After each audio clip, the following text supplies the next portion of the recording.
The door to the House of Horror Stories has just opened. Come in and listen, for I, Lady Novelist, will be your narrator this evening. I'm one of the few female horror narrators on YouTube, so I hope you stick with me until the end, because the third and last story will really scare you and show you that even the ones closest to you cannot be trusted. Give me a like and subscribe to my channel, because I have original content that you will like for sure. I have always loved the rain. Ever since I was a little girl, there was something soothing about the way the droplets hit the roof, the rhythmic pitter-patter lulling me into a dreamlike state. But that night the rain became something else entirely. I had spent the evening curled up in my small farmhouse, nestled in the countryside, away from the city's noise. Thunder growled outside, and I relished the comforting weight of my blanket, my tabby cat Whiskers purring softly at my feet. I had drifted into sleep listening to the downpour, feeling cocooned in my little world. Then, at some ungodly hour, I woke up. At first I wasn't sure why. The rain still poured, the wind still howled, but then I heard it, knocking. A slow, deliberate rap against my front door. I froze. The sound was rhythmic, calculated, too controlled to be the wind, too persistent to be the settling of the house. It wasn't frantic, wasn't hurried, but patient, unnervingly patient. I held my breath, my body rigid beneath the covers. Something about the sound felt deeply, fundamentally wrong. It didn't belong. It wasn't just a sound, it was an intrusion. I swallowed hard. My hands were slick with sweat as I reached for my phone. 2:47 a.m. The knocking continued, never ceasing, never hesitating.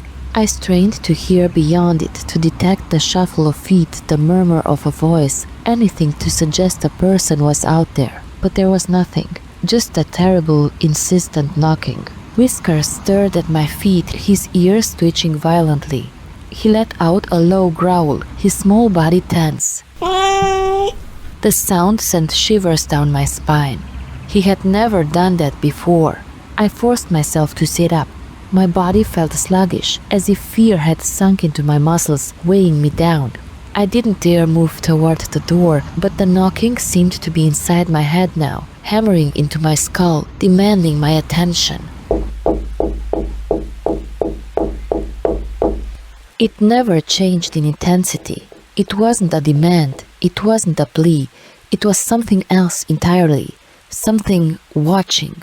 I gripped my phone and dialed 911, my voice barely a whisper as I explained the situation. The operator was calm, reassuring. Officers were on their way. The knocking continued. Then, as I heard the distant wail of sirens approaching, it stopped. Silence. I stayed by the door, barely breathing, as the flashing red and blue lights illuminated my front porch. 2 officers approached cautiously. One knocked, calling my name. Only then did I dare to peek through the peephole. Relief flooded me when I saw their uniforms. I flung open the door, my voice shaking as I explained everything. One officer searched the perimeter while the other stayed with me, jotting down notes. They found nothing.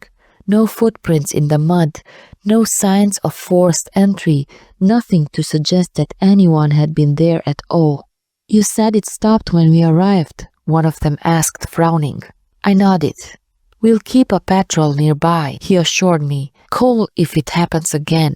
I thanked them, locked the door behind them, and stood in my silent house. I didn't sleep for the rest of the night. Whiskers wouldn't leave my side, his body pressed against mine like he was trying to protect me. By morning I convinced myself it had been some prank. Maybe a lost traveler, maybe my imagination. I went about my morning routine, though an unsettling weight lingered in my chest. I decided to check on the barn. Sometimes the storm would knock loose one of the doors, and I didn't want my supplies getting soaked. The rain had stopped, leaving the air thick and humid. The muddy ground squelched under my boots as I made my way across the yard. The barn loomed ahead, its red paint darkened by the storm. I pulled the heavy doors open, the scent of damp hay and wood filling my nostrils. And then I saw it. Whiskers. He dangled from one of the wooden beams, a length of rope wound tightly around his small neck. I gasped, stumbling backward, my hands flying to my mouth. My stomach lurched violently. Tears welled in my eyes as I choked back a scream. Whiskers, my sweet loyal cat, was dead. Murdered. A chill spread through my body as I turned, my eyes darting around the barn. My breath came in ragged gulps. There was no sign of anyone, but I knew deep in my bones that I had not been alone last night. I ran back to the house, locking the doors, drawing the curtains. I called the police again, but they found nothing. No evidence, no leads, just a dead cat and a terrified woman with a story no one could prove. That night I didn't sleep. The rain returned, heavier this time, hammering against the windows. 1 month passed. I told myself I would leave. I searched for apartments, made plans to move into town, but somehow I never followed through. Something kept me here, whether it was stubbornness or fear I couldn't say. I avoided the barn. I got a new cat, but she never went near the doors at night. She would sit at the foot of my bed, her ears twitching, always watching the front of the house. The rain returned that night. The same thick, heavy storm that had soaked the world a month ago. And when I glanced at the clock, I felt a sinking weight in my stomach. 2:46 a.m. I gripped the blankets, my body tense. 2:47 a.m. I stopped breathing. The same patient rhythm, the same deliberate sound cutting through the downpour. My blood ran cold. I clenched my fists, my nails digging into my palms. The police never found anything. No evidence, no intruder, just a dead cat and a woman with a story. This time I didn't call them. This time I just sat there, staring at the door, waiting. And the knocking went on and on and on.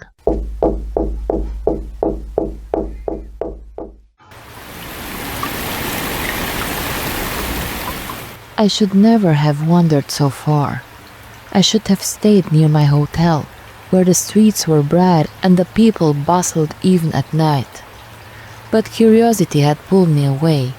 And now, at exactly 11:43 p.m., I was lost in a city that wasn't mine, with rain pouring down in relentless sheets, blurring street signs and turning sidewalks into slick mirrors.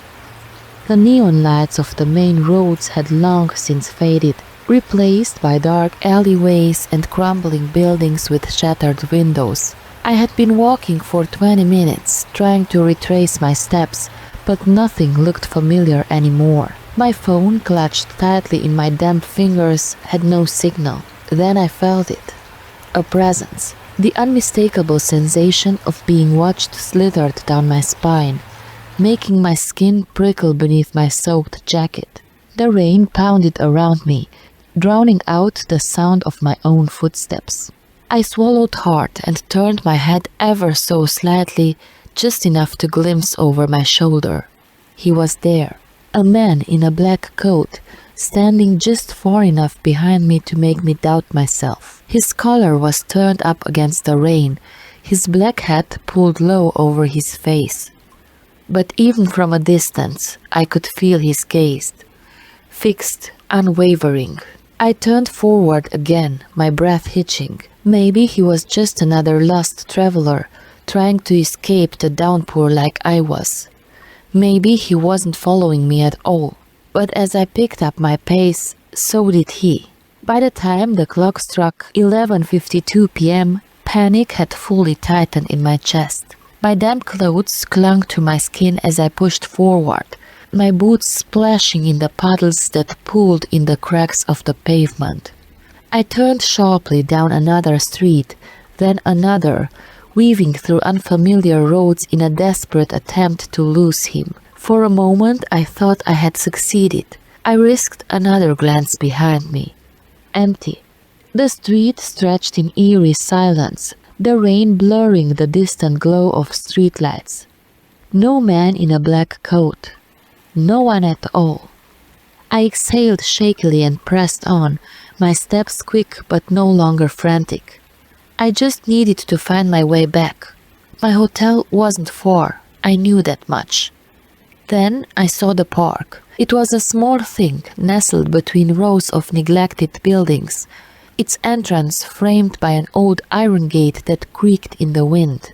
Trees loomed inside, their skeletal branches reaching toward the sky, their wet leaves glistening under the flickering street lamp. I hesitated. I didn't remember passing a park before, but if I cut through, maybe I'd get back faster. Maybe I'd be safe. I stepped inside. At precisely 11:58 p.m., I moved quickly, my eyes darting between the pathways as I tried to spot an exit. The rain had slowed to a fine mist now, but the park was eerily silent, as if the world had paused just for me. The air was thick with a scent of wet earth and decaying leaves. Then I saw him, sitting on a bench beneath the dim glow of a broken lamp, facing the path I was on. His black coat hung heavy over his frame, water dripping from the brim of his hat. He hadn't run ahead of me. He hadn't appeared from the shadows. He had been waiting. A choked gasp slipped from my lips as his head tilted ever so slightly, acknowledging me. His face was pale, almost waxy, his eyes hollow pits of darkness. Rain trickled down his cheeks like tears. I bolted. At 12:05 a.m. I ran harder than I had ever run before, my breath coming in ragged, terrified gasps. The trees blurred past me, my soaked boots slipping on the damp stone paths. I could hear footsteps behind me. No, not footsteps, something else. A dragging sound, a slow, deliberate shuffle, like heavy fabric sliding across the wet ground. I didn't dare look back. I burst through the park's exit, stumbling onto the main road. Lights, cars, people in the distance. The sight of civilization sent a wave of desperate relief through me. I sprinted toward the nearest intersection, my lungs burning. Only when I reached the bright-lit streets did I finally turn around. The park was still there, shrouded in mist. The bench sat empty beneath the broken lamp. No black coat, no hat, no man. I wasn't sure if that was better. By 12:15 a.m. I found my hotel, nearly collapsing against the front desk as I gasped out my room number to the confused receptionist. My hands trembled as I slid my keycard into the lock, barely managing to get the door open before I stumbled inside. I locked it. Twice. The rain had stopped. I stood there for what felt like hours, listening to my own frantic heartbeat. Finally, I forced myself to the window, peering down the street below. Nothing. Just the empty sidewalks, the glistening asphalt reflecting the streetlights. No black coat, no figure standing in the rain waiting for me. Just the empty sidewalks, the glistening asphalt reflecting the streetlights. I let out a slow breath, my body sagging with exhaustion. Maybe I had imagined him. Maybe I had let paranoia turn an ordinary stranger into something sinister. I peeled off my wet clothes and climbed into bed, pulling the blankets up to my chin. The hotel room was warm, safe. I was safe.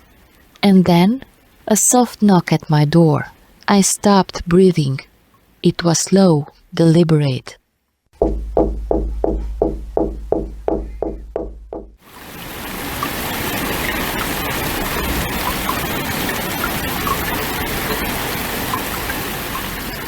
I was 8 years old the night the rain changed everything. It had started as just another stormy evening.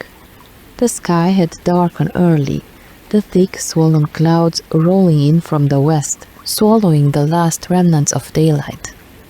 I was playing outside with the other children from our quiet little street, jumping between puddles, laughing as the rain soaked through our clothes. Then the thunder cracked.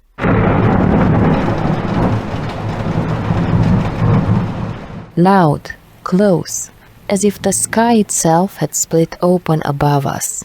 We screamed, not from fear, but from the sheer thrill of it. Then, like a school of fish sensing danger, we scattered, each of us dashing towards the warm, safe glow of our respective homes.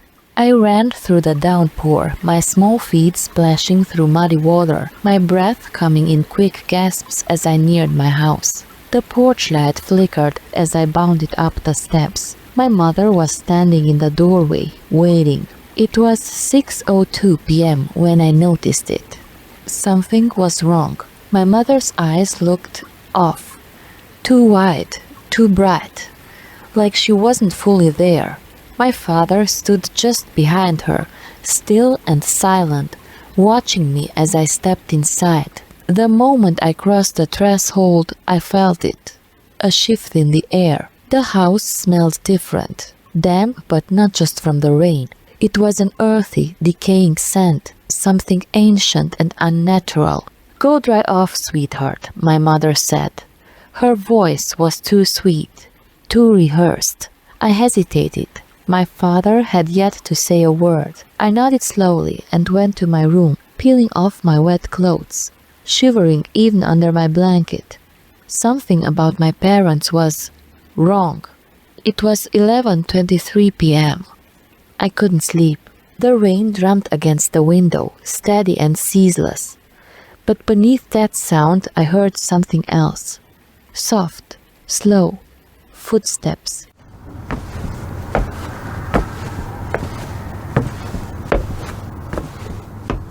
Creaking along the wooden floor outside my room. I held my breath, pulling my blanket up to my chin. The sound moved toward my parents' room, stopping just outside their door. Then a whisper, too low to make out the words. I swallowed hard. Something in me, a child's curiosity, or maybe something deeper, more primal, forced me to move. I crept from my bed, my bare feet cold against the floorboards. I eased open my door and peeked into the dim hallway. My parents' bedroom door was ajar. A faint flickering light spilled out from inside. It was 11:37 p.m. I shouldn't have looked.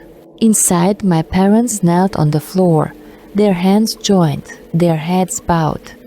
Candles surrounded them, their wax pulling onto the wooden planks. An old book lay open between them, its yellowed pages filled with symbols I didn't understand. And then there was the other one. A shape stood beside them. It wasn't human. Its form flickered, shifting between shadow and substance. It had too many limbs, too many eyes, glowing like embers in the dim light. Its mouth moved, though no words came out. I wanted to scream, I wanted to run, but I did neither. Instead, I stumbled backward, my tiny fingers gripping the edge of the doorframe as I forced myself away, step by trembling step. The thing turned. Its eyes met mine. I slammed my door shut, my breath coming in shallow gasps. I pressed myself against it, listening. Nothing. No footsteps, no whispers, just the rain. It was 7 a.m. when I woke up, and everything was normal. My mother was making pancakes in the kitchen. My father was reading the newspaper at the table. The house smelled like coffee and syrup, the musty scent from the night before completely gone. I stared at them, my chest tightening. Had I imagined it? I didn't speak a word about what I had seen. Not that morning, not ever. But something in me had shifted, something I couldn't put into words. Later that day, I packed a small bag and told my parents I wanted to stay at my grandparents' house for a while. They smiled, almost relieved. They didn't ask why.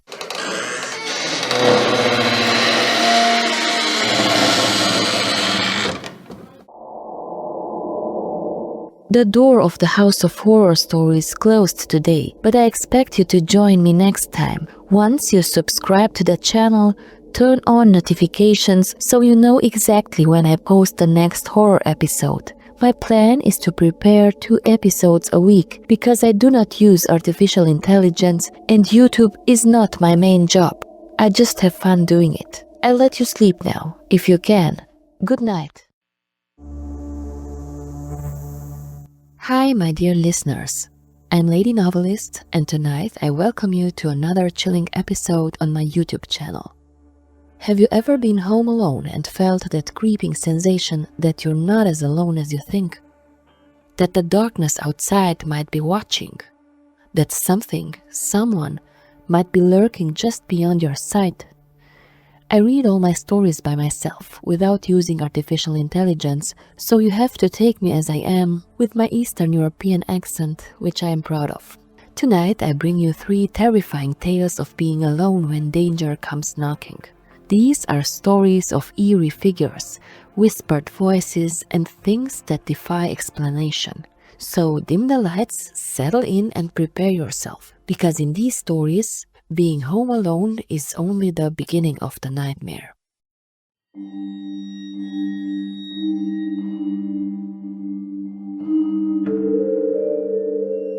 It was only after years had passed that I could tell this story without my hands shaking. Even now, when I think back to that night, I feel a deep sinking unease in my stomach. I was 17 and for the first time in my life, I was finally getting what I always wanted. A night alone in the house. My parents were away on a business trip, and though I had invited my friends over, none of them could make it. I had shrugged it off. One night alone wouldn't kill me. Or so I thought. Our villa was an architectural marvel, a vast glass-walled beauty overlooking the lake, set apart from the town by winding roads and dense clusters of trees. It was the kind of house that made you feel invincible, with its high-tech security and sweeping views. But that night, as I lay curled on the couch, binge-watching my favorite series, I started to feel the isolation in a way I hadn't before. The silence beyond the TV's glow was thick, almost oppressive. At around 11 p.m., I decided to call it a night. I turned off the TV, climbed the stairs to my bedroom, and let the stillness of the house settle over me. I wasn't scared. At least not yet. I checked my phone one last time, locked my bedroom door for good measure, and drifted into a light, dreamless sleep. Then, sometime past midnight, I woke up. At first, I didn't know why. The air was still, the house unchanged, but then I heard it, soft footsteps outside.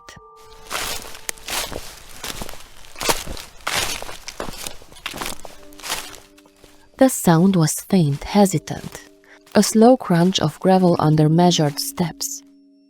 My breath caught in my throat. I sat up in bed, heart hammering, and strained to hear. Another step, then another. The footsteps weren't retreating, they were getting closer. My body turned ice cold as I realized that there were 2 sets of footsteps, moving in tandem.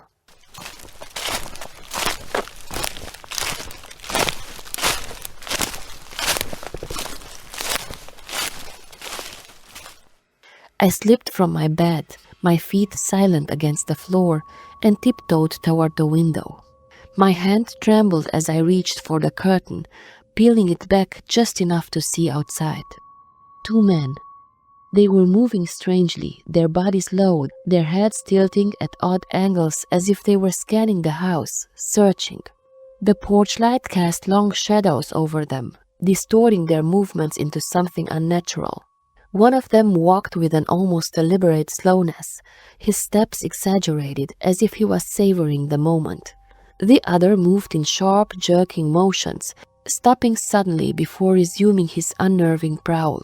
Then one of them spoke. "She's home alone tonight." The words were calm, almost conversational, but they might as well have been a gunshot in my ears. My breath stopped. My fingers gripped the curtain so hard they ached. They knew I was alone. Panic surged through me like ice water. I dropped the curtain and stumbled back from the window, my mind racing. My hands fumbled for my phone on the nightstand. I barely registered the sound of them testing the doors, first the front, then the back. A metallic click echoed as one of them tried the handle. Oh God, oh God. My shaking fingers managed to press the emergency number. The dial tone barely rang before a dispatcher's voice came through. "Hello," I whispered, barely daring to breathe. "There are men outside my house. They're trying to get in." "Stay on the line with me," the dispatcher said, her voice calm and firm. "Are your doors locked?" "Yes," I breathed, "but they are still—" A loud thump reverberated through the house. They were testing the windows now. I scrambled into my closet, curling into the smallest space I could find, my phone clutched in both hands. I could hear them, low murmurs, a hushed laugh, the unmistakable sound of fingers tapping against glass. Every second stretched into an eternity. "The police are on their way," the dispatcher assured me. "Stay hidden, stay quiet." Then sirens. The wailing cut through the night like a knife. The footsteps stopped. My breath hitched. For a moment all was silent. Then, running. They bolted, their shadows flitting past the windows, disappearing into the night. A sharp knock came at the front door, followed by a booming voice. "This is the police." My legs nearly gave out as I stumbled out of the closet, my hands still trembling as I unbolted the door. A uniformed officer stood there, his flashlight cutting through the dark. "Are you okay, miss?" I nodded, though I wasn't sure I could speak. Behind him, more officers were already sweeping the property. "They're gone," he assured me, his voice steady. "We'll search the area, but you're safe now." Safe. The word felt foreign. I wasn't sure I'd ever feel truly safe again. The next morning I learned the truth. One of the officers stayed behind, a grim expression on his face as he told me that a known rapist had escaped from prison a month ago. He had been seen in the area. The officer's words echoed in my mind. If they knew you were alone, they were watching you for a while. Watching me. I still don't know how long they had been out there before I heard them. I don't know how many times they had walked past my house, looking for a night just like that one. But I know this. I never wanted to be home alone again.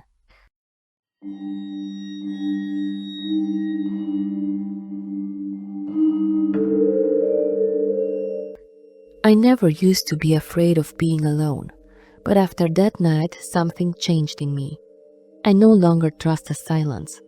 I no longer believe that the darkness outside is empty. It happened on a cold autumn night. My husband David had left earlier that morning, rushing off to his parents' house 2 states away. His mother had taken a turn for the worse, and there was no question that he had to go. "I'll only be gone for a few days," he had reassured me.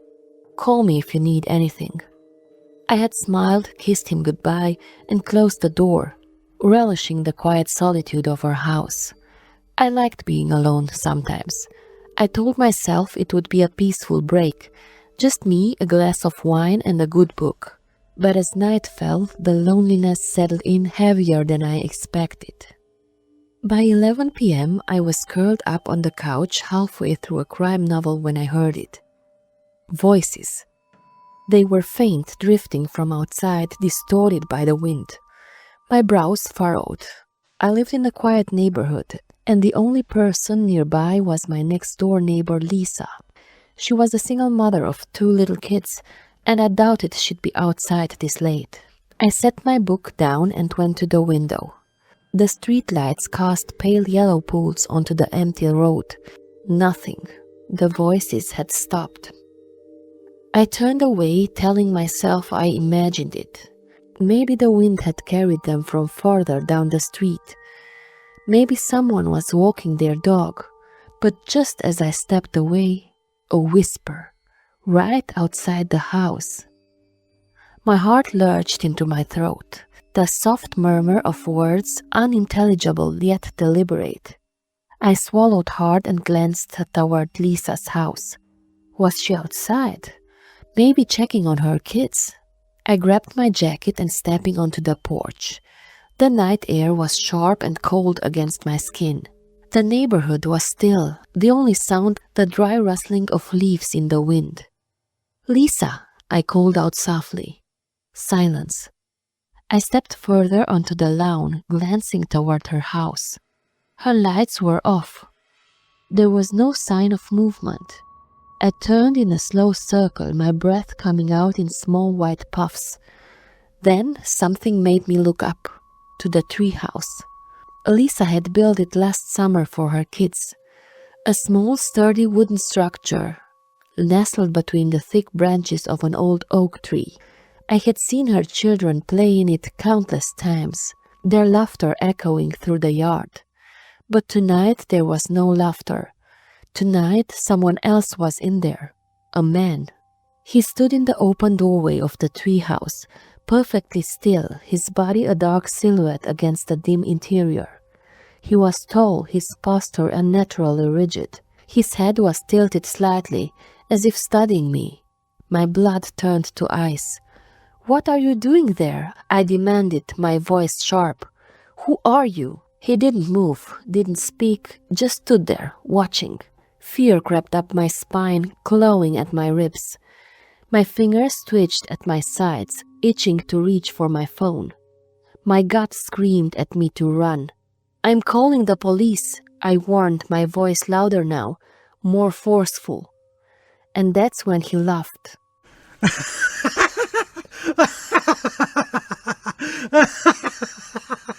It was the most horrifying sound I had ever heard. High-pitched, manic, and endless.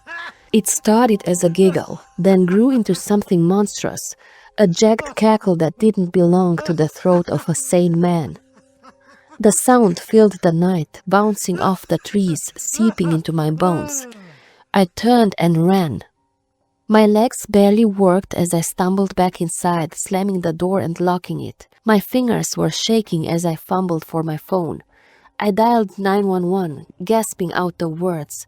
"There's a man. He's outside. He's in my neighbor's treehouse. He won't stop laughing." "Stay inside, ma'am," the dispatcher said. "We're sending officers now." I barely heard her. The laughter hadn't stopped. It drifted through the walls, through the windows, rising and falling in unnatural waves. Then suddenly, silence. I forced myself to look outside. The treehouse was empty. The doorway, once filled with his eerie presence, gaped open like a black mouth. I gripped the phone tighter. "He's gone," I whispered. "Stay where you are, ma'am. Officers are on the way." Minutes stretched like hours. Every creak of the house, every gust of wind against the windows made me flinch. Then, finally, flashing red and blue lights flooded the street. I yanked the door open as two officers approached. They searched the treehouse, the yard, the street. There was no sign of him. When one of the officers returned to speak with me, his face was grim. "Ma'am, we've been looking for someone in the area tonight," he said. "A patient escaped from the local psychiatric hospital." My stomach dropped. A patient? Yes, he was committed years ago after a series of violent incidents. We don't know how long he was watching the neighborhood before you saw him. The walls seemed to close in around me. He had been watching, listening, maybe longer than I would ever know. "Keep your doors locked," the officer continued. "We have patrols searching the area. If you see or hear anything at all, call us immediately." I nodded, but I wasn't really hearing him anymore. My mind was replaying the image of that man standing in the treehouse.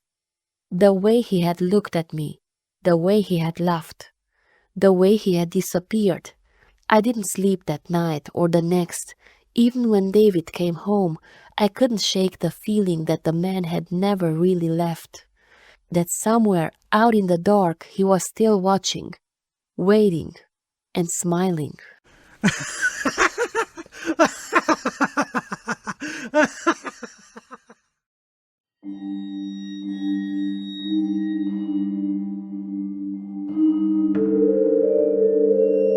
Looking back, I tell myself I was just a kid, that my mind played tricks on me, that there had to be a logical explanation for what we saw that night. But deep down, I know the truth. There are things in the dark that don't belong in our world. I was 15, staying the night at my friend Anne's house while my parents went on a rare date night. Anne's place was on the outskirts of town, just past the last few houses before the dense stretch of forest began.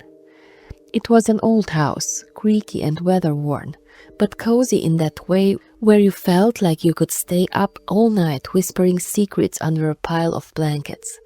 And that's exactly what we did. We watched cheesy horror movies, gossiped about the boys in our class, and stuffed ourselves with popcorn and soda until our stomachs hurt. The house was quiet, except for our giggles and the distant hum of cicadas outside. Then, sometime after midnight, we heard it. A noise outside, a rustling, a faint shuffle like someone moving carefully through the grass. Anne froze mid-sentence. Our eyes met, wild with sudden alertness. "Did you hear that?" she whispered. I nodded. We sat there listening. At first nothing. Then another sound. A slow, dragging step. Then another. It wasn't the crisp, hurried sound of a passing neighbor or someone on a late-night stroll. It was deliberate, careful. Something was sneaking around the house. Anne reached for the remote and muted the TV. The silence pressed down on us. I swallowed hard. "Maybe it's a deer," I whispered, trying to convince myself as much as her. Anne shook her head. "That doesn't sound like an animal." We crept to the window, careful not to disturb the curtains too much. The moon was full, casting an eerie silver glow over the yard. And that's when we saw him. A man. Or at least that's what we thought at first. He was hunched over near the garbage bins, wrapped in a massive, tattered jacket. His movements were jerky, unnatural, as if his limbs didn't quite work right. He sniffed at the air, then plunged his hands into one of the bins, rummaging around before pulling something out and shoving it into his mouth. I clamped a hand over my mouth to keep from gasping. The way he moved, it wasn't normal. He didn't just reach into the garbage. He dove in, his shoulders heaving as he devoured whatever scraps he found. Then slowly his head lifted. Even from across the yard, I could see his eyes gleaming in the moonlight. Not in a human way, but like an animal's, reflective, predatory. My stomach twisted. Anne tugged my sleeve. "He's going to the basement." My gaze followed hers. The man, or whatever he was now moving toward the old storm doors that led to the basement. His gait was unnatural, his steps uneven, almost like he was limping. No, not limping, hunching, like he was struggling to stay upright. We didn't wait any longer. Anne grabbed her phone and dialed 911, whispering frantically into the receiver. I kept my eyes locked on the thing outside, my pulse hammering in my ears. "We need police," Anne was saying. "There's someone outside my house. He's trying to get into our basement." The dispatcher asked her questions, but I barely heard. My attention was glued to the figure outside. Then the sirens. Faint at first, then growing louder, cutting through the quiet night like a blade. The man's head snapped up.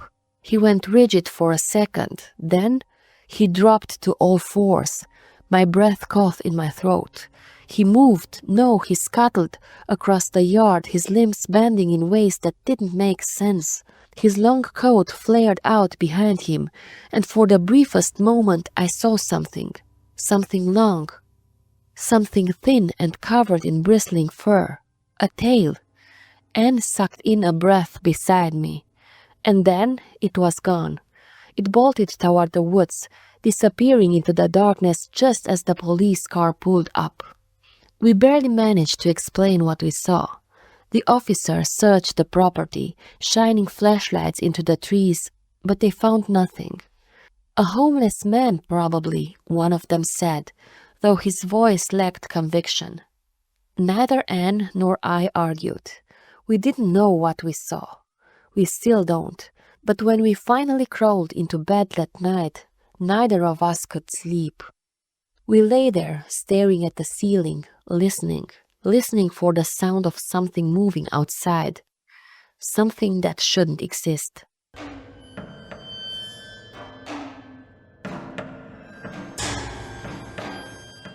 And that, my dear listeners, brings us to the end of tonight's episode. I hope these stories sent shivers down your spine and made you think twice about being home alone. If you enjoyed these tales of terror, don't forget to like, share, and subscribe to my channel for more spine-chilling stories.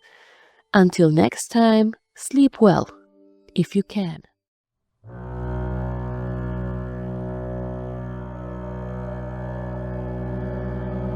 Hi, would you like to listen to some horror stories narrated by one of the few female narrators on YouTube? If yes, then you've come to the right place.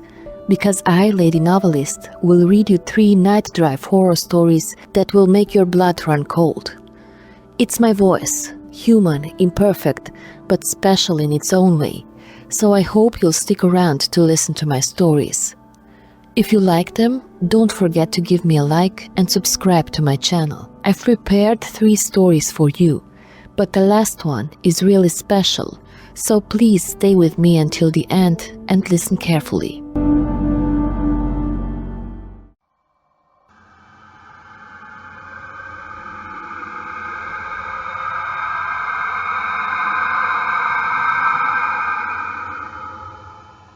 I should have known better than to travel that night. I should have trusted the weight in my chest, the tightness in my throat. But duty called. I was a nurse, and when the hospital assigned me to a professional development course 500 kilometers from home, I had no choice but to go. My husband arranged for his driver Marius to take me there. It was winter, and the roads were treacherous, but Marius was experienced, or so I believed. We left late, much later than I wanted to. The hospital had kept me longer than expected, and by the time I got into the car, the sun had already begun its descent. A dense fog rolled in as we drove out of the city, swallowing the road, the trees, the world itself. The headlights cut through the mist like weak candles, barely illuminating the asphalt ahead. The further we went, the quieter the world became. No cars, no lights, nothing but the eerie glow of our headlights bouncing off the thick fog. Strange, Marius muttered, gripping the wheel tightly. This road should be busier. A cold shiver ran down my spine. The silence pressed in, thick and unnatural. I clutched my rosary, whispering a prayer under my breath. Marius drove on, the car slicing through the night like a lone boat on a black sea. The road signs became less frequent, the villages fewer and farther between. Then something changed. The road twisted in ways I didn't recognize. The trees on either side loomed taller, their dark, bare branches reaching towards us like skeletal fingers. I peered at Marius, his expression stiff, his jaw clenched. "Are we lost?" I asked, my voice barely above a whisper. He didn't answer immediately. Instead, he exhaled through his nose and tightened the grip on the wheel. "I don't know," he admitted finally. "This doesn't feel right." My pulse quickened. "What do you mean?" "I know this route," he said, eyes darting across the road as if searching for something familiar. "But it's different tonight. It shouldn't be this empty." I looked outside again. The mist had thickened, swallowing the trees, the road, everything beyond a few meters ahead. The fog wasn't natural. It clung to the car, curled around it like it was alive, like it wanted us to stay lost forever. I closed my eyes and whispered another prayer, the words tumbling from my lips in frantic devotion. Then, suddenly, a figure appeared on the side of the road. Mario slammed the brakes. The tires screeched against the wet road, and my breath hitched in my throat. For a moment, time seemed to freeze. A woman stood there, pale against the darkness, draped in a flowing white dress. Her hair cascaded down her back in long, tangled waves. She didn't move. She didn't shiver despite the freezing air. Her face was obscured by the fog, but I knew she was looking at us. A lump formed in my throat.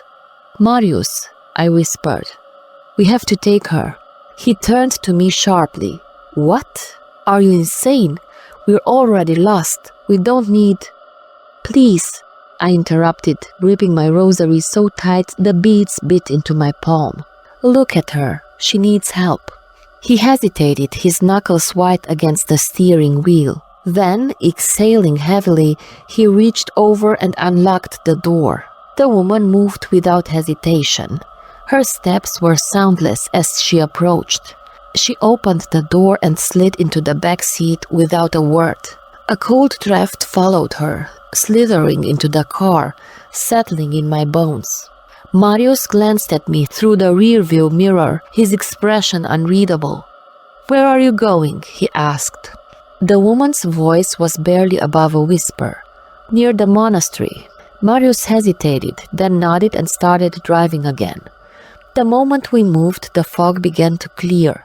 The dense, suffocating mist peeled away, revealing the road ahead, the trees, the sky.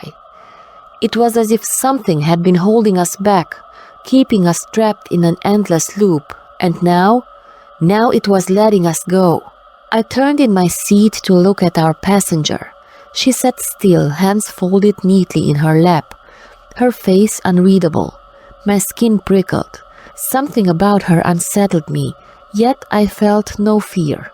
Only a strange, quiet reverence. No one spoke for the rest of the journey. The car hummed through the now clear road, the dark countryside rolling past us. Then, in the distance, I saw it. The monastery, its silhouette outlined by the pale moonlight. As we neared, the woman reached for the door handle. "Thank you," she murmured.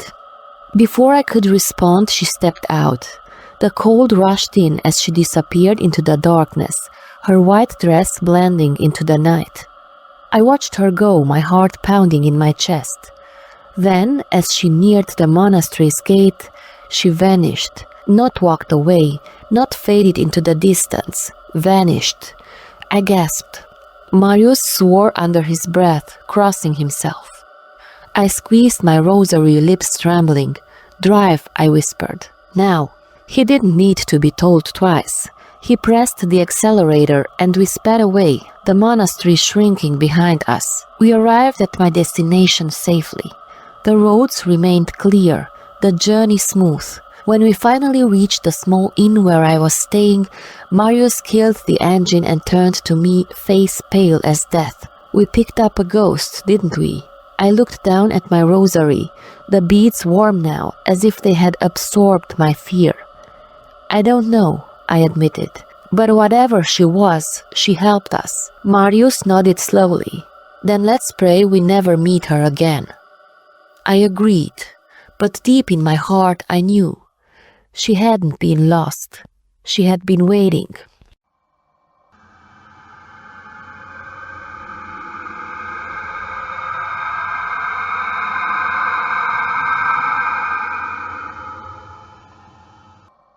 I remember that night as if it were yesterday. Some memories blur with time, soften at the edges, but not this one. This one is carved into my mind like an epitaph on a gravestone, sharp and unyielding. I was 18, young and reckless, with a brand new driver's license and the kind of confidence that only comes from inexperience. But that night, I learned what it meant to truly be afraid. It was past midnight when I left the club. My friends had decided to stay longer, but I was tired, and the thought of my own bed was more appealing than another round of drinks. The road home stretched out before me, about 30 kilometers of mostly empty highway. But there was one part I dreaded: the forest. A long winding stretch of road cutting through dense ancient trees that loomed like silent sentinels on either side. I had always hated driving through it, especially at night. The darkness there was different, thicker, pressing in like unseen hands.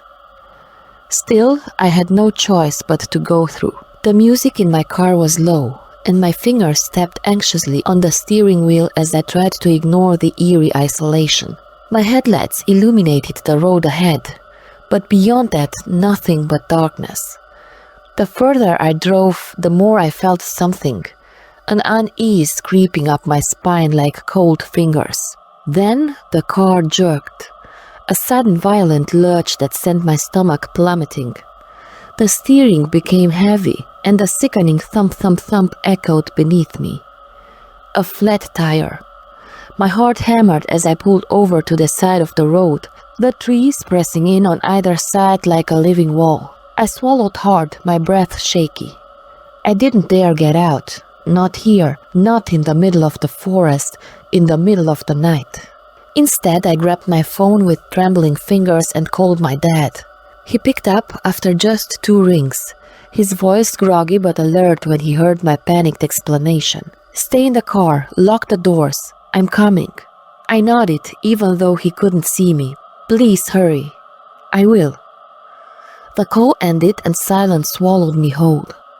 I locked the doors, double-checked them, and curled into my seat, my eyes flicking between the rearview mirror and the darkness beyond my windshield. The only sound was my own breath and the occasional rustling of leaves. Minutes passed. The wind whispered through the trees, sending a shiver down my spine. Then something moved. A shadow, shifting just beyond the reach of my headlights. My breath hitched. It could have been an animal, a deer maybe, but as I squinted into the darkness, something emerged. A man. He stepped into the dim glow of my headlights, his clothes rumpled, his stance unsteady. He looked drunk, or worse. His face was gaunt, eyes hollow, and his lips curled into something that might have been a smile. I froze. Then he knocked on my window. Not a gentle knock, but a heavy, deliberate thud-thud. I shook my head, gripping the steering wheel as if it could protect me. His smile widened, revealing teeth that looked too white in the darkness. He knocked again, harder this time. My whole body tensed, every nerve screaming for me to do something, anything, but I just sat there, paralyzed. Then the knocking turned to pounding. The whole car shook.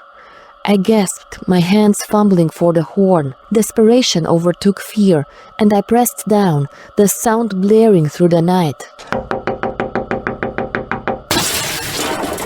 The window cracked. A spiderweb of fractures spread across the glass like veins. My breath hitched and I slammed my hand against the horn again, the noise drowning out the rush of blood in my ears. Then, headlights. Distant at first but growing brighter. A car was coming. The man's eyes flicked towards the approaching lights, his expression twisting. And then, without warning, he bolted. Not down the road, not towards the light, but straight into the woods, vanishing into the trees like he had never been there at all. A moment later, my dad's truck skidded to a stop behind my car, his headlights cutting through the darkness. The relief was so overwhelming that I nearly cried. I threw the door open, sprinting towards him. "Are you okay?" His hands were firm on my shoulders, eyes scanning me for injuries. I nodded, words failing me. I just pointed towards the woods. But there was nothing. No sign of the man, no footprints. just the whispering trees and the shattered glass of my window. My dad changed my tire and we left quickly, but I kept looking over my shoulder, half expecting to see him standing at the tree line, watching, waiting. I never saw him again, but sometimes when I drive alone at night, I still hear it.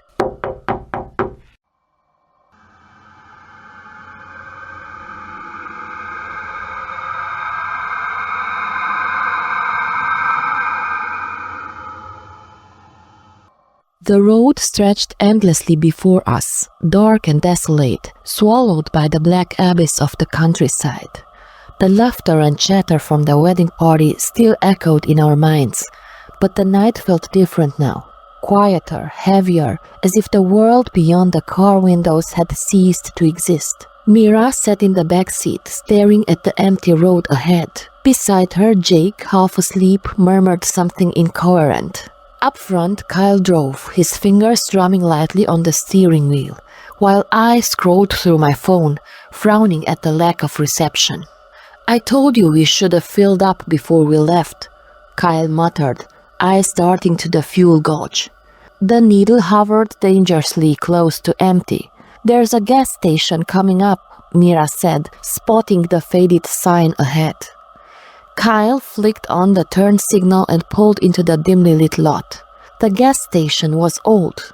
Too old. The fluorescent lights buzzed, barely illuminating the cracked pavement.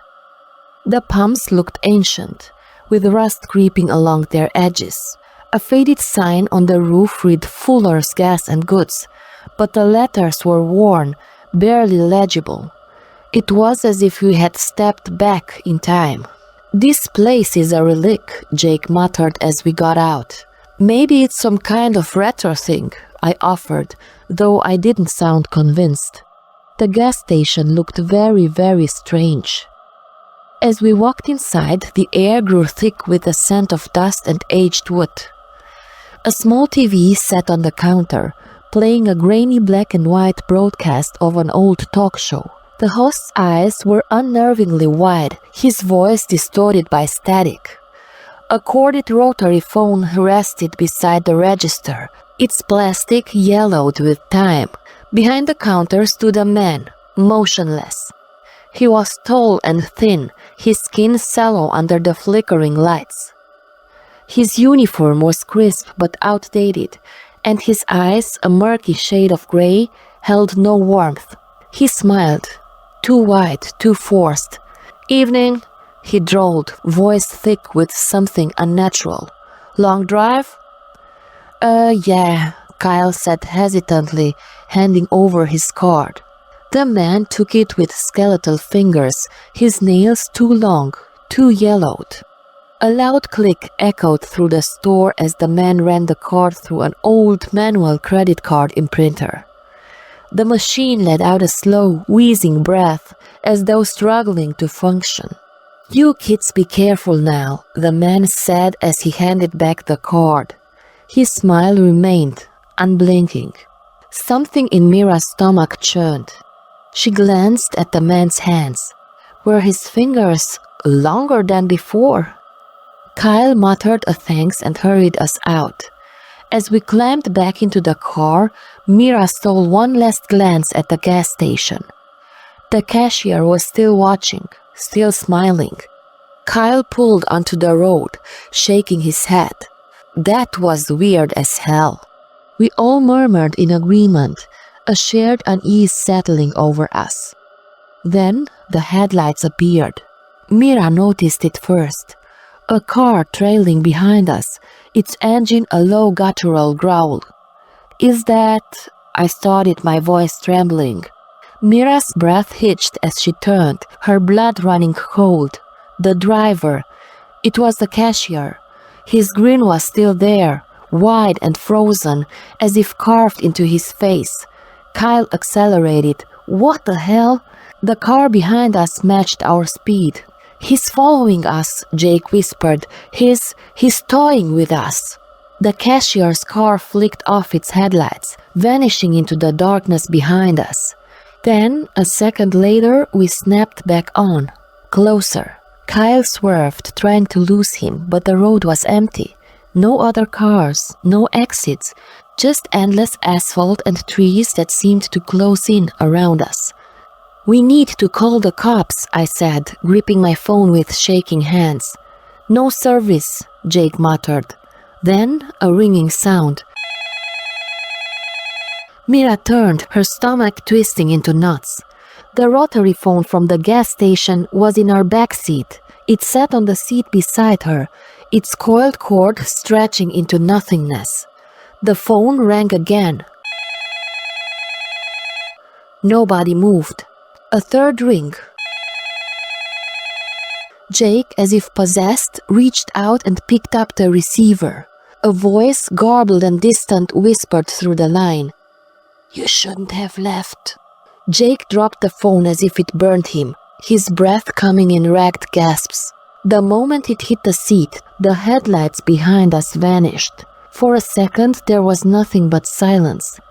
Then sirens. Red and blue lights flashed in the distance. Mira exhaled, her body shaking with relief. The moment the police car came into view, the cashier's vehicle screeched, made a sharp U-turn and sped off into the darkness. When the officers pulled up, Kyle wasted no time explaining. But as they spoke, the officers exchanged wary glances. "There's no gas station on this road," one of them said. Mira's mouth went dry. Kyle shook his head. "No, we just stopped there. Fuller's Gas and Goods." One officer's face darkened. "Son, Fuller's burned down 20 years ago. There hasn't been a station here since." I turned, looking at the dark road behind us. Nothing. No lights, no gas station, just empty road stretching into the abyss. And in the silence, I swore I could still hear it. The phone ringing. A call that would never be answered.